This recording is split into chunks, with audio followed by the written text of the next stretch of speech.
Hey y'all, I'm the Midwest Hack. Welcome to the channel. This video is going to be the first one in a series I'm putting together for a Stihl MS200T clone from Farmertec.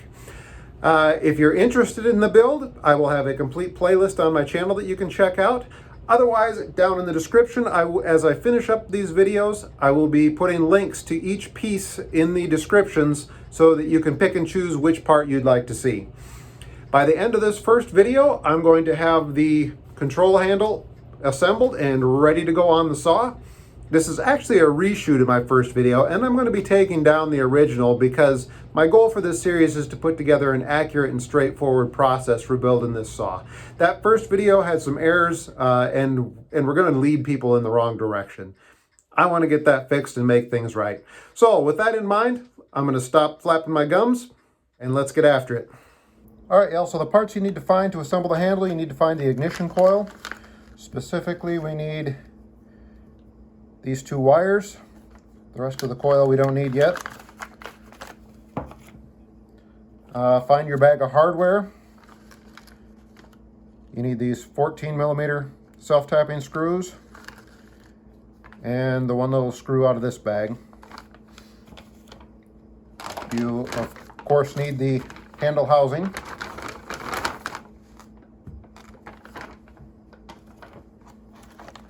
And out of this bag of small miscellaneous parts, there is a bag of handle parts, the linkage rods,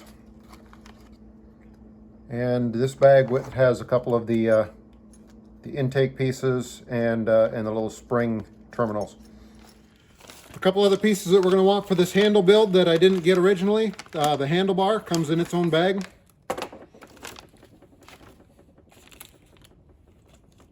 The two screws that are in this bag are for the handlebar. Right now we only need the self-tapping one. And I believe the last thing we're going to need is this rubber piece. First thing we're going to want to do is install the handlebar into the top handle. And then drop the self-tapping screw in. Just had to go check my parts list to make sure that this P6 by 21.5 is the right one to go through the top handle and into the handlebar, and it is the right one. It just does not start very easy, so we'll try that again.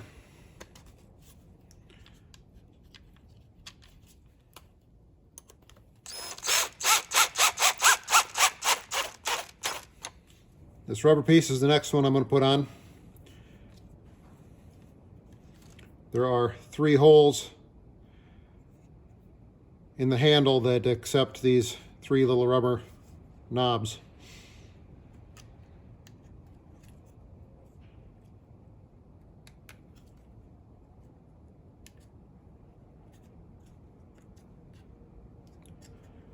Start those from the bottom side and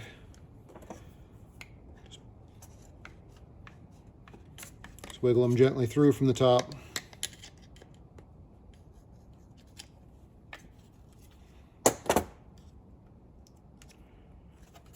That one slipped out on me.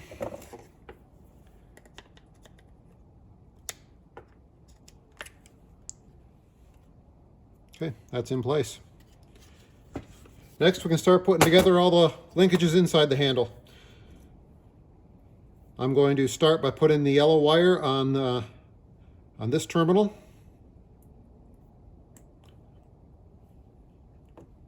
And then this looped section of the terminal here goes around the boss and the handle.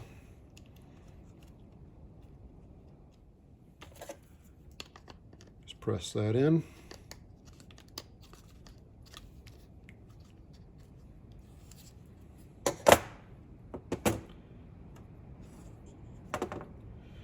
Next we'll need this piece and this other little plastic piece. This is for the choke.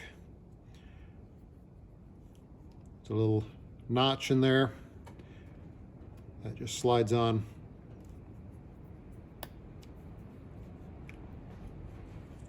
Now this whole thing can just be dropped in the hole like that. Now that that one's in, this other terminal can go in. And then this looped section of this terminal goes around the boss at the other edge of the handle.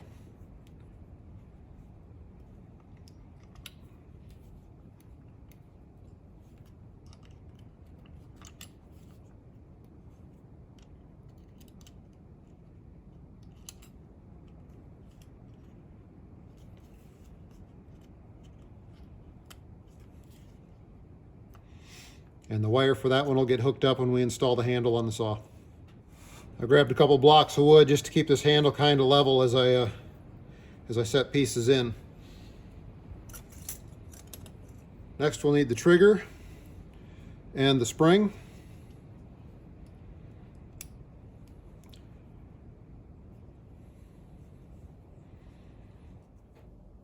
And then the interlock.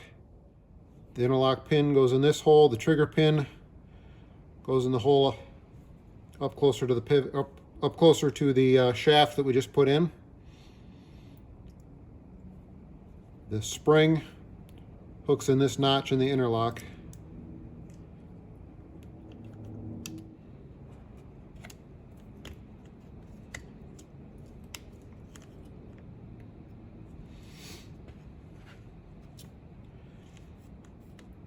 When the interlock is pushed down, you can pull the trigger, otherwise it's blocked. I'm going to put this toggle for the throttle linkage in next. There's two pivot holes back towards the back of the handle. This one goes in the back, the furthest one back. And this toggle for the choke linkage will go in the next one. We'll put both pieces of choke rod in place. This one goes in that hole and hooks underneath. And this one goes in the other hole up from the bottom.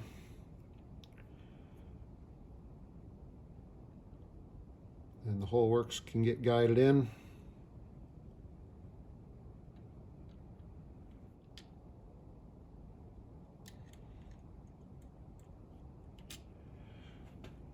Set in place and hooked in that. Throttle linkage can go in next.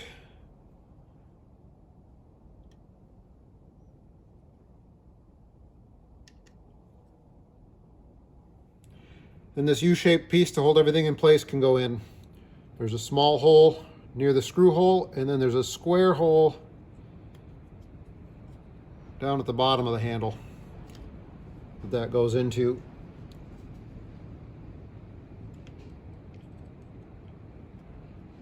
And I found out if this pushes down too far, it can actually cause some binding in the linkage and the trigger won't drop back down like it's supposed to. So I don't go too far with it. The other piece of the handle will push it down to exactly where it needs to sit when we put that on, which is the next thing we're going to do. Start to work it into place. Usually we have to push this shaft over a little bit. Before I go too far with it, I like to just make sure everything's still working. Switch can go on. The small screw goes in the switch.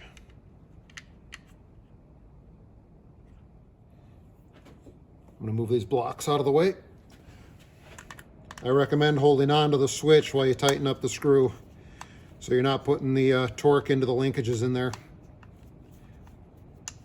I did break one of these when I was taking it apart. I didn't hold it and it broke a little tab off of it.